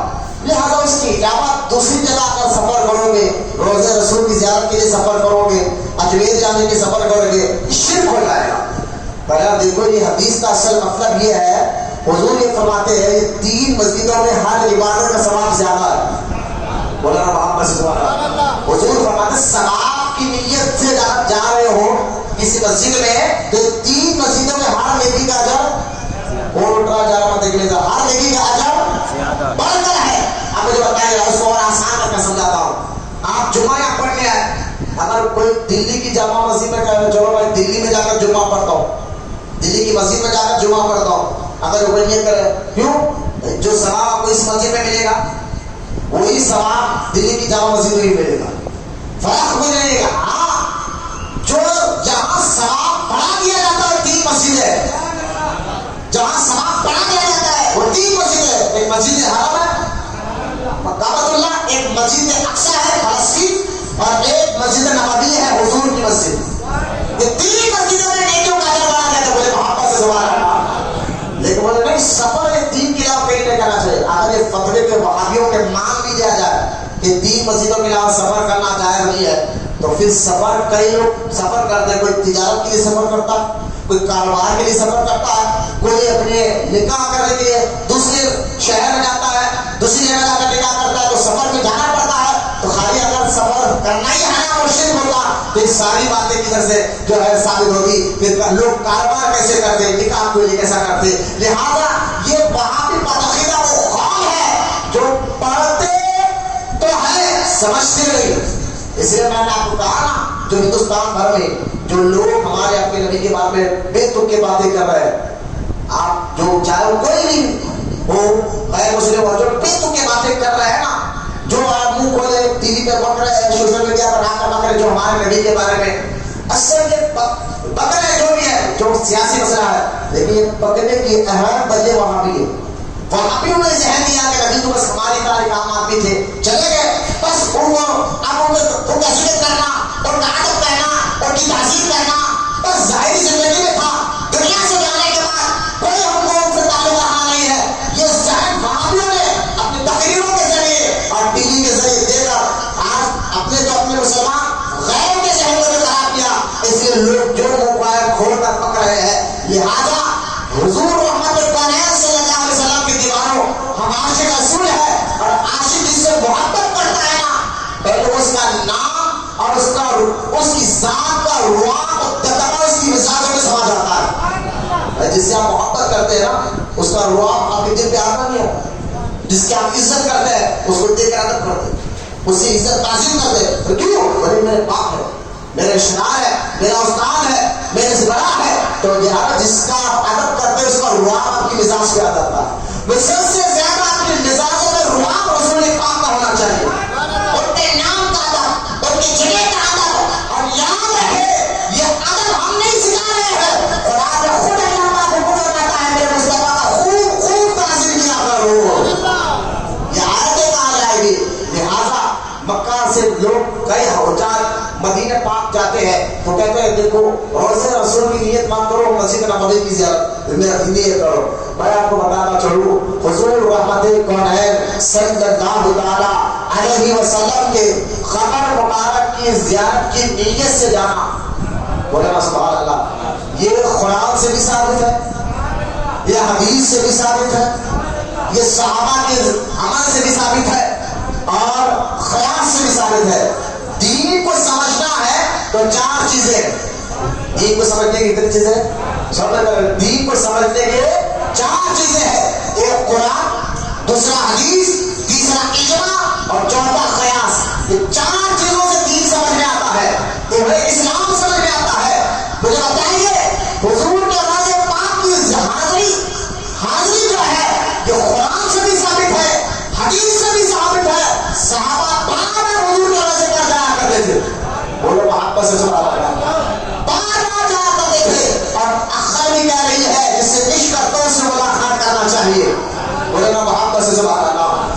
کیا پہلے قرآن سے کہاں ثابت ہے؟ میں آپ کو پہلا ثبوت دیتا ہوں، قرآن خود کہتا ہے حضور کے روضے کے پاس جاؤ، حضور کی بارگاہ میں جاؤ، سبحان اللہ پاک فرماتا ہے جاؤ، بولے محبت سے سبحان اللہ۔ اللہ تعالیٰ فرماتا ہے محبوب اگر کوئی اپنی جانوں پر ظلم کرے اور کوئی ان سے خطا ہو جائے، غلطی ہو جائے، گناہ ہو جائے، تو وہ کیا کرے؟ مسجد میں جائے۔ بھائی آپ سے اگر کوئی غلطی ہو گئی ہے، گناہ ہو گیا ہے، کوئی غلط کام ہو گیا ہے، اپنی جان پر آپ نے ظلم کر لیا ہے، تو آپ کیا کرتے؟ اللہ سے معافی مانگے یا حکمت مانگے؟ رب سے معافی مانگے، معافی مانگنے کے لیے کہاں جائے؟ تو کہا مسجد میں جاؤ، نماز پڑھو، اللہ کی بارگاہ میں دعائیں کرو۔ ہمیں یہ بھی طریقہ ہے، لیکن اللہ کیا فرماتا ہے؟ یہ بھی طریقہ ہے، بالکل جائے، 2 رکعت توبہ کی نماز پڑھے، اللہ کی بارگاہ میں توبہ کرے، لیکن اللہ توبہ کو قبول فرمانے والا ہے۔ لیکن اللہ کیا خود حکم دے رہا ہے؟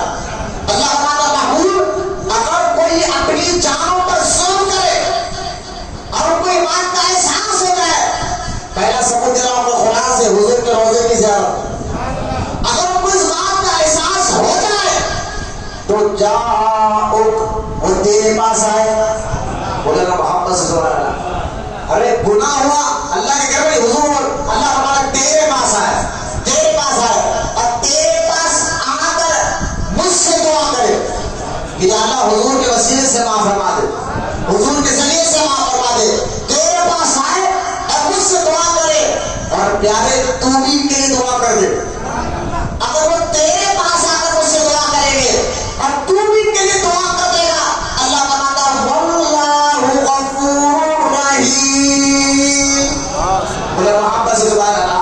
اللہ فرماتا ہے پھر وہ تیرے پاس آ کر مجھ سے دعا کرتے ہیں اور تو بھی ان کے لیے دعا کر دے تو اللہ تعالیٰ غفور ہے، رحیم ہے، ان کو بخش دے گا، بولے محبت سے سبحان اللہ۔ گناہ ہو تو حضور کی بارگاہ میں جاؤ، کون حکم دے رہا ہے؟ اللہ دے رہا ہے۔ کون حکم دے رہا ہے؟ کون؟ اللہ خود حکم دے رہا ہے۔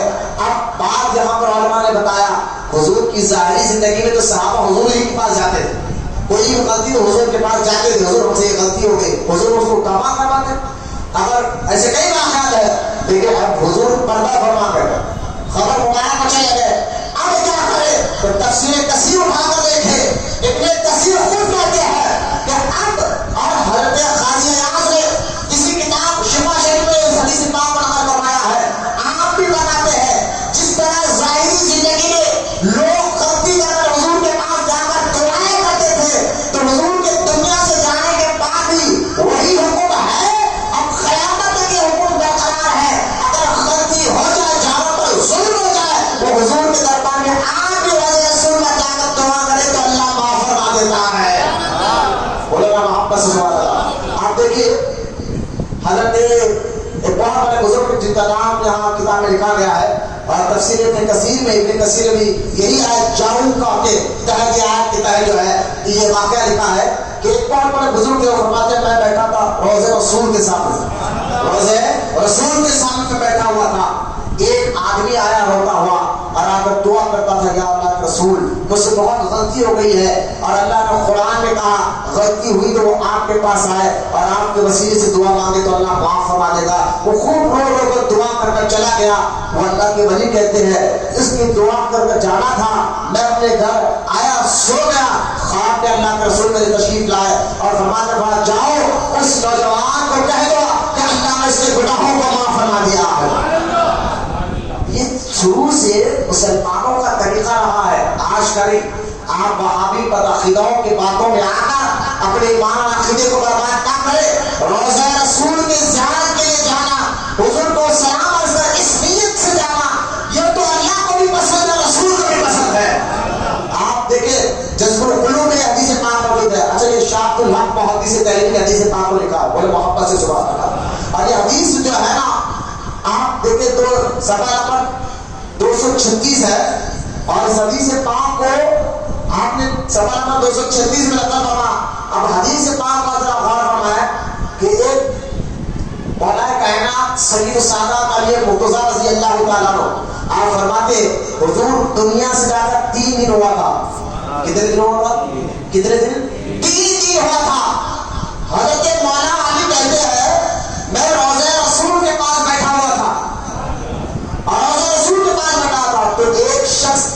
رہنے والا حضور کے روضے پاک پر آیا اور آ کر رو رو کر کہنے لگا اے اللہ کے رسول مجھ سے گناہ ہو گیا ہے, مجھ سے غلطی ہو گئی ہے.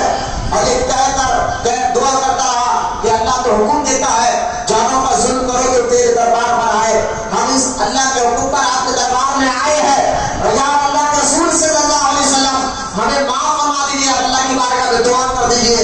یہ حضرت علی کہتے ہیں وہ دیہات کا رہنے والا رو رو کر دعا کر رہا تھا. اچانک قبر مبارک سے آواز آئی کہ جا اللہ تعالیٰ نے تجھے بخش دیا ہے. بولنا محبت سے سبحان اللہ, محبت سے بولے سبحان اللہ, اور محبت سے. صحابہ خود حضور کے روضے پاک پر حاضری لے جاتے تھے. اب صحابہ کی مانو گے اور وہابی کی مانو, یہ آپ غور کریں. صحابہ کی مانے, صحابہ کا عقیدہ دیکھے, وہ روضے رسول پر جا کے دعائیں کرتے تھے, جا کر دعائیں کرتے تھے قبر شریف کے پاس. خبر والے کچھ نہیں کر سکتے. میں نے کہا تو کس کو مانگتا ہم کو نہیں معلوم, ہمارے نبی کو اللہ پاک نے اختیار دیا ہے.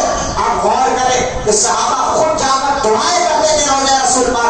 ایک نہیں کئی حدیثیں پاک ہے, سینکڑوں حدیثیں مبارکہ ہے جس میں فاروق اعظم رضی اللہ تعالیٰ عنہ کے دور کے مبارک کے واقعات ہے, امام مالک کے دور کے واقعات ہے. لیکن میں آپ کو بتانا چاہ رہا ہوں صحابہ مشکل کے بعد روضے حضور کے دنیا سے جانے کے بعد بھی روضے رسول پر آتے تھے. میں نے ایک حدیث آپ کو سنائی ہے.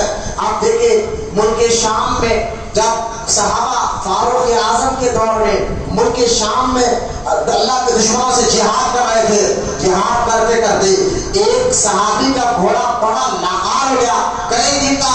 خود تو صحابہ بھی بھوکے تھے, وہ گھوڑا بھی بھوکا تھا, پیاسا تھا, لاغار کمزور ہو گیا. دشمن سامنے تھے, صحابی نے دیکھا کہ اس کا گھوڑا جو ہے کمزور اور لاغار ہو گیا, تو صحابی رسول نے اسی وقت اپنے گھوڑے سے کہا, اپنے گھوڑے صحابی ہے اور تمام کے تمام صحابی جنتی. بولے محبت سے سبحان اللہ. اللہ سنے حدیث میں نہیں کہا وَكُلًّا وَعَدَ اللَّهُ وَكُلًّا وَعَدَ اللَّهُ, بہت ہم نے وعدہ کر لیا ہے تیرے تمام صحابہ سے جنت کا. قرآن میں سنے حدیث آئے کے مقدس میں اللہ کہتا ہے تمام صحابہ جنتی. اور صحابہ کے بارے قرآن میں اللہ پاک کی سورۃ بقرہ میں کہتا ہے آمنوا کما آمن الناس. بولے آپ محبت سے سبحان اللہ. اللہ فرماتا ہے ایسے ایمان لاؤ جیسے نبی کے صحابہ نے ایمان لایا. بولے محبت سے سبحان اللہ. جیسے نبی کے صحابہ نے ایمان لایا, تو صحابہ کا عقیدہ وہی عقیدہ ہے جو سنیوں ہمارا اور آپ کا عقیدہ ہے. آپ وہابیوں کی باتوں میں آ کر اپنے ایمان اور عقیدے کو برباد کرے. صحابی کا عقیدہ دیکھے. فاروق اعظم کا دور تھا, حضور دنیا سے جا کر 6 یا 7 سال ہو چکا تھا. صحابہ جو ملک شام میں اللہ کے دشمنوں سے لڑ رہے تھے, اچانک ایک صحابی کا گھوڑا کمزور لاغار ہو گیا, چل نہیں پا رہا تھا. اس صحابی رسول نے اپنے گھوڑے سے کہا اے گھوڑے اللہ کے دشمنوں سے لڑ رہا ہو, آگے بڑھ. ابھی جملہ دیکھو صحابی کا, آگے بڑھ ورنہ تیری شکایت میں رسول کے خبر پر جا کر کر دوں گا. تیری شکایت رسول کے قبر شریف پر جا کر دوں گا. اتنا کہنا تھا وہ گھوڑا دوڑنے لگا. ارے بولو محبت سے سبحان اللہ. جانور بھی جانتا ہے رسول زندہ ہے. بولو جانور بھی رسول سے محبت کرتا ہے, عزت کرتا ہے. اور صحابہ کا بھی عقیدہ دیکھے. اور آپ کو بتاؤ صحابہ میں سب سے بڑے صحابی, صحابہ میں سب سے بڑے صحابی بعد الانبیاء بالتحقیق امیر المؤمنین سیدنا ابو بکر صدیق رضی اللہ تعالیٰ عنہ. جب آپ دنیا سے تشریف لے کر گئے, حضرت ابو بکر صدیق نے یہ وصیت کی تھی کہ جب میرا جنازہ تیار ہو جائے تو تم لوگ رسول کے روضے کے پاس لے جانا. بولے سبحان اللہ. صحابہ کا عقیدہ میں آپ کو بتا رہا ہوں, یہ عقیدہ آپ کا اور ہمارا ہے. رسول کے روضے کے پاس جانا اور وہاں جا کر میرے جنازے کو حضور کے گھر کے باہر جس حجرے میں بی عائشہ کے حجرے میں جس کمرے میں حضور کا روضہ تھا اس کا دروازہ بند رہتا تھا. ابو بکر صدیق نے کہا دروازے کے باہر میرے جنازے کو رکھ دینا اور کہنا کہ یا رسول اللہ. مجھے ایک بات بتائیے, اس کمرے کے تو حضور کی قبر شریف تھی یا نہیں تھی نا, حضور پردہ فرما چکے تھے. اب ابو بکر صدیق کہہ رہے ہیں صحابہ سے, صحابہ سے کہ حضور کے قبر شریف کے پاس لے جا کر میرے جنازے کو رکھ کر کہنا یا رسول اللہ. یہ وصیت کا وہ فاروق اعظم بھی ہے, عثمان غنی بھی زندہ ہے, مولا علی بھی زندہ ہے. کسی صحابی نے یہ نہیں کہا یہ کیا کر رہے ہو ابو بکر, یہ کیا تم وصیت کر رہے ہو, یہ شرک ہے, حرام ہے. مردے بھی سنتے ہیں, وہ تو معاذ اللہ دنیا سے گئے, آپ کیا سنیں گے, کیا مدد کریں گے. کسی صحابی نے اعتراض نہیں کیا, کسی صحابی نے کوئی جواب نہیں کیا, پر کسی وصیت پر عمل کیا کہ جب ابو بکر پردہ فرما چکے, غسل دینے کے بعد, جنازہ پڑھانے کے بعد, ان کے جنازے کو اب سرکار کے گھر کے سامنے حجرے کے شام میں رکھ کر کہا السلام علیکم یا رسول اللہ. آقا ابو بکر کا جنازہ آیا ہے, اگر اجازت ہو تو آپ نے پہلو میں دفن کرے یا جنت البقیع میں دفن کرے. صحابہ کہتے ہیں یہ کہنا تھا, خبر سے راز آتی ہے کہ دوست کو دوست کے قریب لا کر دفن کرو. بولنا محبت سے سبحان اللہ. یہ صحابہ والا عقیدہ ہے کہ نبی قبر میں زندہ ہے. یہ سنیوں آپ کوئی سنی آنے والے نہ فرمائے, صحابہ کا عقیدہ ہے کہ نبی قبر میں زندہ ہے. لہذا کتنے واقعات میں آپ کو بتاؤں کہ صحابہ کو کس طرح قبر شریف سے بشارے ملتے تھے. لہذا قبر کی زیارت کے نام کو قرآن میں بھی ہے. آپ دیکھیں انڈیا کا ایک نواب تھا, نواب جو بریلی شریف میں, اکثر نواب بول رہے تھے بریلی شریف میں نواب تھا. وہ نواب کے پاس ایک نوکر تھا, اس کا نام برا تھا. نوکر تھا برا, اس کا نام تھا. وہ برا ذرا دماغ کا کمزور تھا, بہت کمزور. بعض لوگ ہوتے ہیں ہمارے پاس کچھ دماغ کی کمزور, جس کو دیوانے بولتے ہیں, اور کچھ لوگ اس کا ٹائم پاس رکھ لیتے ہیں, اس کو دیوانے باتیں بولتے تو دیوانا ہی ہو جاتا ہے, دیوانے باتیں کرتا ہے تو لوگ کہتے ہیں یار ٹائم پاس کے لیے اچھا ہے. تو وہ نواب صاحب حج کے لیے جا رہے تھے. جب حج کے لیے جا رہے تھے نا, تو لوگوں نے کہا یار اس دور میں حج جہاز تو تھا نہیں, لوگ جو ہے پلین سے نہیں بلکہ پانی کے جہاز سے جاتے تھے, 6 مہینے لگتے تھے. تو نواب صاحب نے کہا برا کو بھی ساتھ رکھ لیں گے, ٹائم پاس بھی ہو جائے گا, راستے میں بات کرتے ہوئے جائیں گے, تو ستاتے ہوئے جائیں گے, اس کی دیوانے باتوں پر ہنسیں گے, لطف اٹھائیں گے. لہٰذا برا کو ساتھ دے کر نواب صاحب حج کے لیے نکلے. 6 مہینے کے بعد جب وہ حج کرنے پہنچ گئے, جب حج پہ پہنچ گئے, حج کیا, حج کرنے کے بعد روزہ رسول پر حاضری دی. بولا وہاں پر سے تو روزہ رسول پر حاضری دی. حاضری دینے کے بعد سرکار مدینہ صلی اللہ علیہ وسلم کی بارگاہ میں دعائیں کی. دعا کر کر نواب صاحب اسی ہوٹل میں آ جہاں رکے تھے, اور ہوٹل میں آ کر اپنی تھکان اتارنے کے لیے, کچھ ہنسی مذاق کرنے کے لیے ہنستے ہنستے پروا کو کام کیا. کو پروا تجھے معلوم ہے کیا, ہم حضور کے روزے کی زیارت کے لیے گئے تھے تو حضور نے ہمیں بخشش کا پروانہ دے دیا. حضور نے ہمیں کہا کہ جاؤ, میں نے اللہ سے کہہ کر بخش دیا ہے, بخشش کا پروانہ دے دیا, ہمیں تو چھٹی ملی ہے, تجھے کچھ چھٹی ملی. وہ بڑا سیریس بات کو سیریس لے لیا. دیوانے ہوتے نا باتوں کو سیریس لے لیتے ہیں. وہ کہتا ہے کہ یار مجھے تو کچھ چھٹی نہیں ملی. اب اس کے سیریس چہرے کو دیکھ کر ہنسنے لگے. بولے مجھے تو چھٹی نہیں ملی, اب مجھے تو حضور نے کوئی چھٹی وغیرہ نہیں دی, تو آپ کو نہیں ملا. ہمیں تو دی. اب بڑا ہوٹل سے نکلا, دوڑتا اور رسول کے وزن پر گیا, اور جا کر دیوانہ ہے, دیوانی جی نے کہنے لگا کہ یا رسول اللہ, میں نے تو سنا تھا امیر اور غریب کا خبر دوسروں کے دربار میں ہوتا ہے, کیا آپ کے دربار میں بھی یہ فرق آ گیا ہے؟ لیکن میرے آقا کو تو بخشش کا پروانہ ملے. وہ تو مذاق میں کہہ رہے تھے, لیکن دیوانہ سیدھے سے لے لیا. اب دیوانے کو سارا جہاں دیکھتا ہے, دیوانہ خدا جانے کہاں دیکھتا ہے. اب وہ دیوانہ تھا, بڑھانے کا حضور کیا آپ نے مجھے چھوڑ دیا, سیٹ کو تو بخشش کا پروانہ دیا, ہمیں چھوڑ دیا. حضور نے قبر شریف سے ہاتھ لگا کر لے بڑا, اللہ نے تجھے بخش دیا ہے. بولنا محبت سے سبحان اللہ, بخش دیا ہے. اب وہ بڑا بھی ہاتھ میں چھٹی لے کر بھاگا کہ آقا سب بخشش کا پروانہ مجھے بھی ملا ہے, بخشش کا پروانہ مجھے بھی ملا ہے. وہ دوڑ کر آقا کو لے کر دیکھا, آقا کی آنکھوں سے آنسو جاری ہوئے, کیونکہ اس پروانے پر, اس کاغذ پر جو ہے نور سے لکھا ہوا تھا اللہ نے اس کی بخشش فرما دی ہے. آقا آج بھی کرم فرماتے ہیں. بولا محبت سے سبحان اللہ, روزے رسول کی زیارت کرنا بخشش کا پروانہ ہے. آپ دیکھیں یہ تو قرآن سے ثابت ہوا. کتنے واقعات میں آپ کو بتاؤں کہ آج جہاں تک حدیث کے حضور فرماتے ہیں, حدیث سنیا, یہ قرآن سے ثابت ہوا حضور کے روزے کی زیارت. اب حدیث آپ سنیں, شاہ عبد الحق محدث دہلوی رحمۃ اللہ تعالیٰ علیہ حدیث پاک میں نقل فرماتے ہیں, حضور رحمت کونین سے میں آپ کو 2 حدیث سنا رہا ہوں، اس کے معنی آپ کو بتاتا ہوں، 3 حدیث سناتا ہوں، ذرا سنیں۔ حضور فرماتے جس نے حج کیا اور میری زیارت کے لیے نہیں آیا، مدینہ نہیں آیا، سرکار فرماتے اس نے مجھ پر ظلم کیا۔ اللہ اکبر۔ سرکار فرماتے اس نے مجھ پر ظلم کیا ہے۔ یعنی حضور جو ہے نا اپنی امت سے بڑی محبت کرتے ہیں، بولے نا محبت سے بڑی شفقت کرتے ہیں۔ حضور چاہتے ہیں حج کر کے تم ثواب کما رہے ہو تم آؤ ذرا میرے پاس بھی، جو میرے پاس آتا ہے اس کی بھی تو بخشش ہو جاتی ہے، بولے نا سبحان اللہ۔ تو حضور چاہتے ہیں کہ میری امت میرے پاس آئے اور اللہ کی بخشش میں کروانا لے کر جائے، لہٰذا اس لیے حضور نے اس لیے حج کیا اور میرے پاس نہیں آیا تو اس نے مجھ پر ظلم کیا۔ ایک حدیث۔ دوسری حدیث سنیا، حضور رحمت کونین صلی اللہ علیہ وسلم ارشاد فرماتے ہیں جس نے حج کرنے کے بعد میرے روزے کی زیارت کی،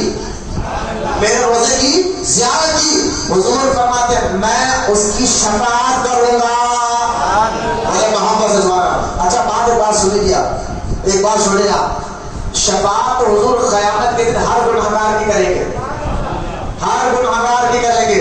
حدیث میں حضور نے خود فرمایا میں نے ایک دعا، ہر نبی کو اللہ 2 دعائیں دیتا ہے دنیا میں، 2 دعائیں ایسی ہے جو نبی مانگتا ہے اس نبی کو اسی کو اللہ دے دیتا۔ ان 2 میں سے حضور فرماتے ایک دعا تو میں نے دنیا میں مانگ لی اللہ سے، ایک کو اٹھا کر رکھا، بولے نا سبحان اللہ۔ صحابہ نے پوچھا حضور کیا کرو وہ ایک دعا کا؟ قیامت کے دن اللہ سے وہ دعا کر کر میرے گناہگار امتوں کی بخشش کرنا ہوگا۔ یہ بخشش تو حضور شفاعت قیامت کے دن ہر ایک کی کرائیں گے، ہر گناہگار کی کرائیں گے، چاہے ایمان ساتھ لے کر جائے، بخشش تو ہر ایک کی کرائیں گے، لیکن حضور کیا کہہ رہے ہیں جو میرے روزے کی زیارت کرے، جو میرے روزے کی زیارت کرے میں اس کی بخشش کراؤں گا۔ یہاں پر علماء کہتے ہیں بات دراصل یہ ہے کہ بخشش تو حضور سب کی کرانے والے قیامت کے دن، لیکن جو مدینے کی حاضری دیتا ہے، جو روزہ رسول کی حاضری دیتا ہے، اس کو خصوصی طور پر حضور زیارت شفاعت کرائیں گے، خصوصی طور پر اس کو پکڑ کر اللہ کی بارگاہ میں شفاعت کر کے جنت میں بھیجائیں گے۔ تو مدینے کی حاضری سے شفاعت ملتی ہے، بولے نا محمد۔ ایک بات، اور دوسری بات جو مدینے کی حاضری دے، بولے نا سبحان اللہ، جو مدینے کی حاضری جب حضور کے روزے پاک کو حاضری دے دے، حضور کو سلام کر لے، تو سمجھ جائے اس کی ایک گارنٹی ہے کہ وہ ایمان پر مرے گا، بولے نا سبحان اللہ۔ اس پر ایک گارنٹی ہے بھائی آپ کا ہمارا کیا بھروسہ کہ ہم ایمان پر مریں گے یا نہ مریں گے، اللہ بہتر جانتا ہے، دعا کرتے رہتے اللہ ہمیں ایمان پر موت عطا فرمائے۔ حالات ایسے ہو گئے ہیں کوئی حالات کو دے کر ایمان کا سودا کر دیتا ہے، کوئی بدعقیدہ وہابیوں کی باتیں میں ہمارے ایمان کا سودا کر دیتا ہے۔ حالات تو آپ دیکھ رہے ہیں، آپ لوگ کلمہ پڑھنے کے لیے کر رہے ہیں، نماز پڑھنے پر کیس بک ہو رہا ہے، حالات ایسے بنتے جا رہے ہیں، پتہ نہیں ہمارا ایمان عقیدے کا کیا ہوگا، لیکن جو اس دعا کرتے رہے اللہ ایمان پر رکھ اور ایمان کی حالت میں مار دے، یہ دعا کرتے رہے ایمان پر رکھ اور ایمان کی حالت میں مار دے، لیکن وہ خوش نصیب ہے جو مدینے پاک میں حضور کے روزے کی زیارت کرتے ہیں، حضور کی زیارت، روزے پاک کی زیارت کرنے کو یہ گارنٹی مل چکی، یہ مہر لگ چکا کہ اب 100% اس کا امتحان ایمان پر ہی ہوگا۔ کیوں؟ کیونکہ حضور اسی کی شفاعت کرائیں گے جو ایمان والا ہوگا، حضور اسی کی شفاعت کرائیں گے جو ایمان والا ہوگا۔ دیکھیے روزہ قبر کی زیارت نہ کرو قبر کی زیارت کر، میں نے کہا بھائی یہ خبر، یہ گنبد، اس سے اسلام کو نقصان کیا پہنچ رہا ہے پہلے یہ بتاؤ، یہ رکاوٹ کیا ہو رہی تبلیغ میں، یہ اسلام میں رکاوٹ کیا بن رہی ہے؟ بولے نہیں یہ خبر ایک گنبد نہیں، یہ تو زیارت کر سکتے، میں نے ہاں حدیث میں آیا ہے، تم نے تو باپ بھی انکار نہیں کر سکتا خبروں کی زیارت کے بارے حضور نے خود ارشاد فرمایا ہے کہ خبروں کی زیارت کے لیے میں نے پہلے منع کیا تھا، آپ جایا کرو، آپ جایا کرو، حضور خود جایا کرتے تھے جنت البقیع میں بار بار، بولے نا محمد سے سبحان اللہ، حضور بار بار جایا کرتے تھے، یہاں تک کہ سیدہ طیبہ طاہرہ عابدہ زاہدہ بی بی فاطمہ زہرا رضی اللہ تعالیٰ عنہا ہر بار اپنے چاچا امیر حمزہ کے قبر کی زیارت کے لیے جایا کرتے تھے، یہ بھی حدیث پاک موجود ہے۔ صحابہ امیر حمزہ کے قبر شریف کی زیارت کے لیے جاتے تھے، ارے جب حضور کے دنیا سے جانے کے بعد کبھی بھی صحابہ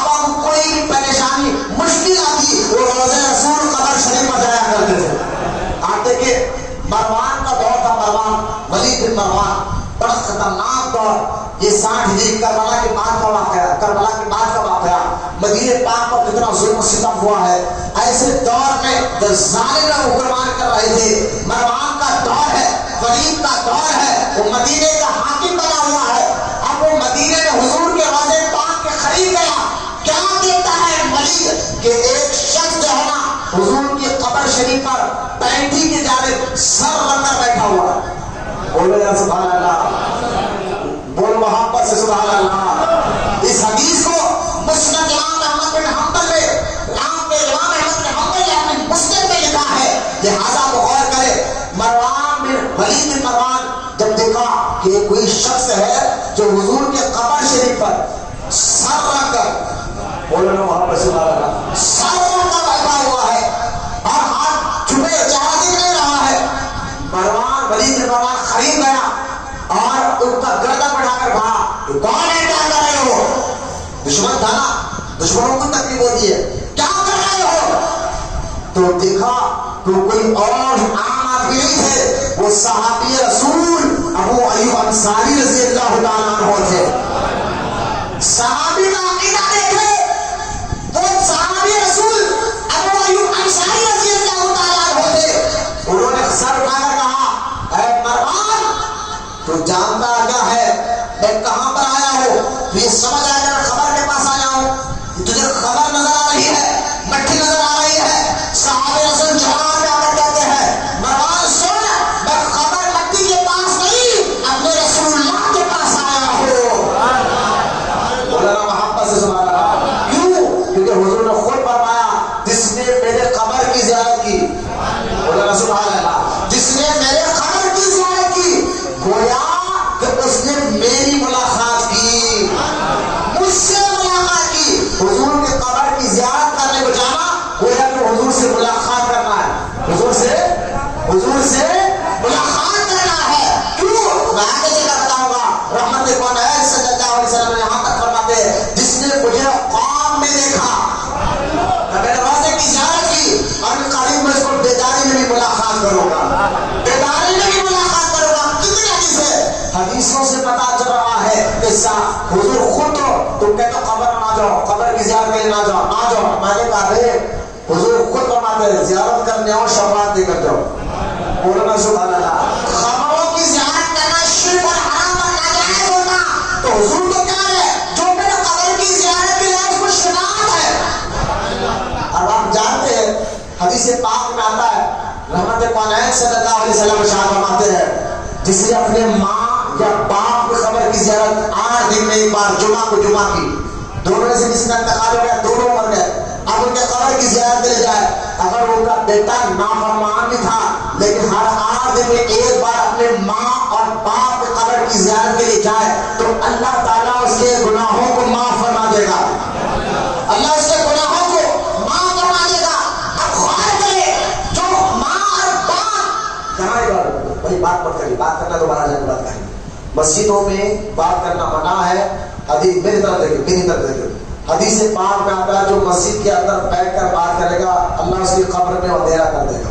اور یہاں نماز دیر سے ہوتی ہے، آج پرفتن کا دور ہے بھائی، تقریر زیادہ ہونا چاہیے، ہے نا، وہ 10 منٹ 5 منٹ اسی طرح دین سیکھ رہے نا، سمجھ رہے، آج جو ہے نا زیادہ دیر ہو گئے تو اس محلے والوں کو پسند، آپ بولے نا تقریر کریں تو کس ٹاپک پر کریں، اس پر بھی پریشانی ہو گئی ہے نا۔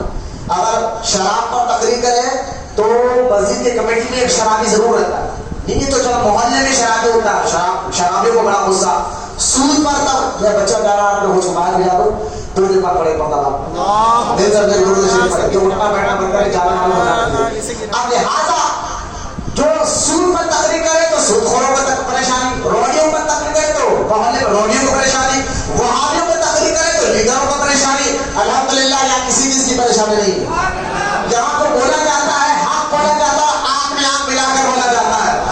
یہاں یہ نہ صدروں کا ڈر ہے نہ کمیٹی کا ڈر ہے، اگر صدر صاحب بول رہے ہاں کیا بول رہے نہیں یار کوئی کچھ نہیں بولتا، خلق کو خلق بولنے کا ماتا یہ ممبر دیا ہی گیا ہے اس لیے کہ یہاں دیکھ کر اگر کوئی غلطی ہوگی تو منہ پر بولے، سمجھائیں ان کو یہ دین ہے، مسجد میں باتیں نہ کرنا یہ دین ہے۔ سرکار نے یہاں تک فرمایا جو مسجد میں باتیں کرتے تمہیں نظر آئے تم ان کے قریب سے اٹھ کر چلے جاؤ اور وہ کہو اللہ کے گھر میں باتیں نہ کرو، دنیاوی باتیں، اس سے مراد دنیاوی باتیں، لہٰذا مسجدوں کا ادب کرے۔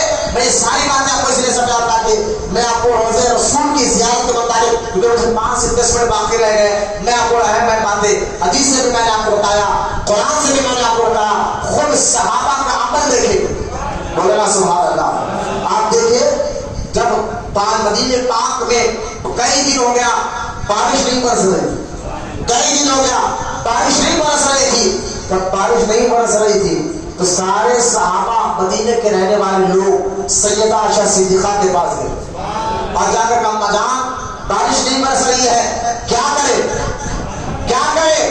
تو سیدہ عائشہ صدیقہ رضی اللہ تعالی عنہا نے یہ نہیں فرمایا، تمہیں نئے معلوم حدیث میں آیا ہے اگر بارش نہیں ہو تو بارش کی نماز پڑھ کر دعا مانگو، جس کو نماز استسقاء کہتے ہیں، نماز کے بارش کی دعا مانگتے ہیں، تو کہا یہ بھی کہہ سکتے تھے، کہا نہیں، سیدہ عائشہ صدیقہ رضی اللہ تعالی عنہا یہ کہتے ہیں کہ سنو اگر تم چاہتے ہو کہ بارش برسائے چلو میرے ساتھ روزے رسول پر، بولنا سبحان اللہ، روزے رسول پر چلو، اور سیدھا سب لوگوں کو خبر شریف حضور کے روزے رسول پر لے گئے۔ صحابہ کا عقیدہ، صحابہ مشکل آئے تو روزے پر جاتے تھے، پریشانی آئے تو حضور کے پاس جاتے تھے، تکلیف آئے تو حضور کے روزے پر جاتے تھے، تو جو جانتے تھے اللہ کے رضا سے نبی زندہ ہے، لہذا روزے رسول پر گئے اور جا کر جو ہے سیدہ عائشہ صدیقہ نے فرمایا ایک کام کرو، روزے رسول خبر شریف کے اوپر بالکل سینٹر میں ایک سوراخ کر دو، سوراخ کر دیا گیا، آسمان کھلا ہو گیا، اب آسمان کا تعلق خبر شریف سے ڈائریکٹ ہونے لگا، اچانک اتنی بارش ہونا شروع ہو گئی، بولنا سبحان اللہ۔ صحابہ نے دعا بھی کی، یہ طریقہ کیا، خوب بارش ہونا شروع ہو گئی۔ صحابہ کا عمل بتا رہا ہے مشکل ہوتی تو رسول کے روزے پاک پر جایا کرتے تھے۔ ایک صحابی ہے جن کا نام عثمان بن حنیف ہے، عثمان بن حنیف رضی اللہ تعالیٰ عنہ، ان کے پاس ان کے ایک دوست آئے اور آپ نے کہنے لگے کہ یار میں بڑا پریشان ہوں۔ بولے کیوں؟ بولے امیر المومنین عثمان غنی رضی اللہ تعالیٰ عنہ، عثمان غنی رضی اللہ تعالیٰ عنہ جو ہے نا، مجھ سے تو کچھ کام ہے لیکن وہ کام بنتا ہی نہیں، کیا کروں؟ صحابہ کا دور ہے، عثمان غنی خلیفہ ہے، آپ دیکھیے حضور کی دنیا سے جانے کے بعد ابو بکر صدیق 2 سال رہے، اس کے بعد فاروق اعظم 10 سال رہے، یہ 2 سال یہ 10 سال کتنے 12 سال، حضور سے دنیا سے جا کر 12 سال ہو گئے، عثمان غنی کی خلافت 13 سال رہی ہے، اب 13 سال یہ سمجھیے حضور دنیا سے جا کر 15 سال ہو چکا تھا، اب وہ صحابہ کا دور ہے، عثمان غنی کا دور ہے۔ ایک صحابی آ کر کہتے ہیں یار میرا ایک کام کرنا ہے لیکن عثمان غنی کے پاس میں جا نہیں سک رہا ہوں، جاؤ تو ملاقات نہیں ہو رہی ہے۔ یہ صحابی عثمان بن حنیف کا نام ہے، انہوں نے کہا کہ ایک طریقہ میں بتاتا ہوں تیرا کام بن جائے گا۔ صحابہ کا عقیدہ دیکھ، اب کام بننا مشکل ہے، بولے کام میں بتاتا ہوں، بولے کیا؟ کہاں سن تو ابھی اسی میں روزے رسول پر جا، بولنا یا سبحان اللہ۔ صحابہ عثمان بن حنیف کہتے ہیں اسی وقت روزے رسول پر جا اور جا کر 2 رکعت نفلی نماز پڑھ اور نفلی نماز پڑھ کر اپنا چہرہ حضور کے خبر شریف کی طرف کر اور کر کے یا اللہ اے اللہ محمد رسول اللہ کے وسیلے سے میری اس مشکل کو حل فرما دے، بولو محبت سے سبحان اللہ۔ وہ صحابی عثمان بن حنیف کے کہنے پر گئے روزے رسول پر، 2 رکعت نفلی نماز پڑھی، حضور کے روزے کو دیکھ کر دعا مانگی، وسیلہ لے کر مانگا، بولو نا وسیلہ نہ اس دور میں تھا۔ میں اس لیے کہتا ہوں دیکھو کوئی وہابی بدعقیدہ اگر آپ کو آ کر کہنا وسیلہ حرام ہے، شرک ہے اور درگاہوں پر جا کر وسیلے سے دعا نہیں کرنا چاہیے، تو آپ اس کو کہو بھائی صاحب یہ تم جو بول رہے ہیں نا قبر کے پاس جا کر دعا نہیں کرنا، اللہ کی محبوبتوں کے پاس جا کر دعا نہیں کرنا، دعا نہیں کرنا کس حدیث میں آپ پہلے یہ بتا، بولو نا محبت سے کہاں منع لکھا ہوا پہلے یہ بتا، تو بتا مان لے گے ایک بات، اور دوسری بات یہ مسلمان سنو، ہمارا جو اسلام ہے اور اس کے جو اصول ہے، اس کے جو عقیدے ہیں، یہ اصول یہ عقیدے آج نہیں 1400 سال پہلے بن چکے، بولو نا محبت سے سبحان اللہ۔ جو ان اصولوں کو آگے بڑھاتا ہے، جو ان اصول